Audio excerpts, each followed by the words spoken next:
Bonjour à tous, bonjour à toutes, bienvenue sur Niap. Aujourd'hui, je vous parle du tome 10 de la nouvelle saison de Michel Vaillant. Et cet album s'intitule Pikes Peak. Alors juste avant, je vous renvoie vers une vidéo qui est sortie il y a quelques mois sur notre chaîne. Celle-ci s'intitule La saga Michel Vaillant et vous présente justement toute l'histoire de cette série à travers ces deux saisons, à travers les évolutions qu'a subi la série, les caractéristiques principales de la série, les pauses qu'il y a pu avoir et l'actualité récente. Je vous mets le lien en commentaire. Vous pourrez prendre le temps d'y revenir plus tranquillement si vous n'avez pas vu cette vidéo.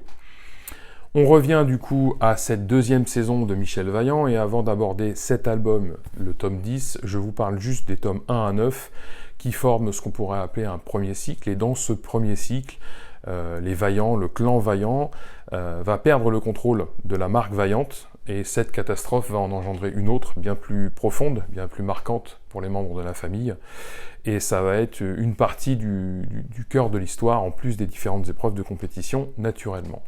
À la fin du tome 9, Henri Vaillant, le créateur de la marque, récupère les clés de son entreprise et confie la direction à sa belle-fille. Voilà comment commence ce tome 10. Vaillante a besoin de revenir sur le devant de la scène, et quoi de mieux pour revenir sur le devant de la scène qu'une course célèbre et une voiture innovante. La course célèbre, c'est le nom de l'album. La voiture innovante, la voici, c'est la Vaillante X-Pikes. Alors, petite parenthèse, pour vous expliquer ce qu'est la course de Pikes Peak si vous ne connaissez pas. Cette course, en fait, est une course de côte qui a lieu tous les ans dans le Colorado, qui est très célèbre, car elle a plus d'une centaine d'années. Et tout le monde s'y est essayé, les privés, les constructeurs, etc. Ça consiste en une course de côte, comme je le disais, à gravir cette montagne sur les 4300 mètres, sur des pistes à flanc de collines, à très haute vitesse évidemment. On reconnaît les véhicules qui participent à la course de Pikes Peak, notamment avec un gros aileron, une voiture très basse en général, et un ramasse-miettes en guise de spoiler à l'avant. Voilà pour la course de Pikes Peak. Je vous mets l'ascension de Harry Vatanen en 90 à bord d'une Peugeot 405, ce qui pourra vous donner quelques détails sur la manière dont se passe la course et pourra enrichir votre lecture de cet album. Voilà. Dans cet album, on voit la préparation de Michel Vaillant pour la course de Pikes Peak. Il retrouvera un de ses amis et un de ses ennemis aussi, ce qui donnera un peu de piment à l'histoire. Alors, voici quelques pages de ce bel album. Et je ne vais pas vous donner l'issue de la course, puisque c'est tout l'objet en fait de cet album.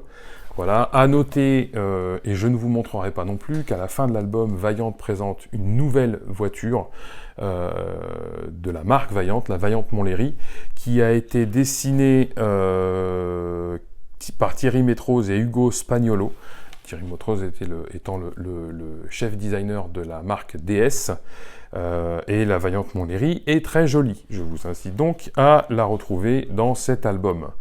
Au rayon du scénario et du dessin, en fait, le dessin est toujours très joli. Je trouve que Benjamin Beneteau, qui est en charge des personnages depuis le tome 7, est vraiment plus à l'aise maintenant en fait sur le dessin des personnages et a donné un petit coup de frais en fait à nos amis les Vaillants.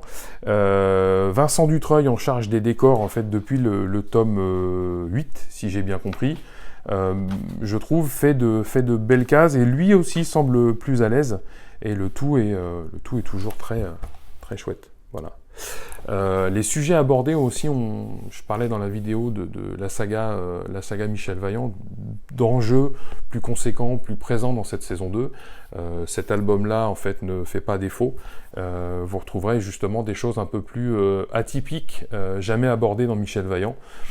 Et du coup, ça promet des choses intéressantes pour ce deuxième cycle, en termes de contenu, en parallèle évidemment des épreuves sportives qu'on peut admirer justement les détails du cockpit de la Vaillante X-Pikes. Alors, Pour moi, c'est évidemment un bel album qui fait honneur à la franchise Michel Vaillant, qui fait honneur à cette saison 2 que vous avez deviné, j'apprécie beaucoup.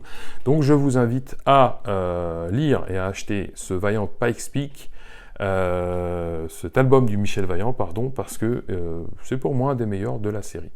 Je vous dis au revoir, à bientôt, portez-vous bien et bonne lecture.